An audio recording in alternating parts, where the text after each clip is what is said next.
नंतर सांगून पण आलेलं असं माझं मत आहे. कारण शेवटचं बोलणं ते म्हणतं त्यांच्यासोबत काय नाही.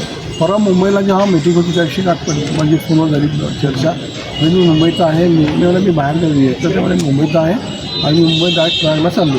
त्यांनी मला एवढं सांगितलं. तो शेवटचा माझा कॉल होता. त्यांचा परत मी बोलणं झालं नाही माझं. आणि आम्ही राजकारणात सगळं एकत्र आम्ही केलो आणि त्याच्यावर मी ह्या 2-3 महिने जास्तच जवळ गेलो होतो आणि फार काही काम करत होतं. ठीक आहे, दगडून पडला तर त्याला घायल झाला, वाघ होता एवढंच आम्ही होऊ शकतो. त्यापेक्षा जास्त त्यांनी अनेक दिनचर्या सुरू केली, अनेकांना भेटणार. येस येस त्याचे रेग्युलर काम काय स्वभाव तुम्हाला म्हणजे जवळून तुम्ही बघितला माहिती काय? त्यांना मी म्हणणार तुम्हाला की कॉम्प्रोमाइजची भावना त्यांच्याकडे फार होती.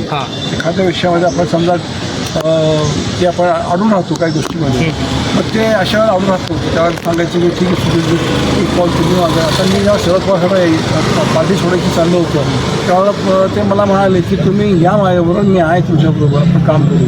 म्हणजे नेहमी कॉम्प्रोमाइजची भावना, सामंजस्यपणाची भावना त्यांच्याकडे होती. थोडं मला चांगलं माहिती. आणि संदर्भात पवार साहेबांशी काय चर्चा झाली? आता वार्ता कळाली मी अजून खोटं वाटेल तुम्हाला की जो पण मी इथे कन्फर्म करत नाही तर त्यांना बोलणं मला योग्य नाही म्हणून मी मुद्दाम फोनवर केला नाही. आता मी जाऊन त्यांना फोन करेन. आणि आता देवेंद्र आमदारांनी सांगितलं की ते फ्लाईटनी ह्याला येतात, एअर ॲम्ब्युलन्स येत आहेत आणि मग 3 वाजता मी इथं एअरपोर्ट असले त्याचं भेटू. इन बिटवीन दॅट मी बघतो पवार साहेबांशी बोलतो त्यांना सांगतो. अशी एक म्हणजे माहिती मिळते की कुंभमेळ्याला मोठी गर्दी आहे, त्यामुळे कसं नियोजन सुरू आहे?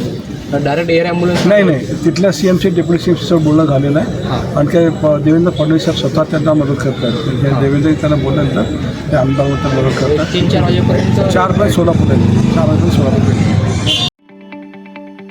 ताज्या बातम्या पाहण्यासाठी प्राईम महाराष्ट्र न्यूज चॅनलला सबस्क्राईब करा.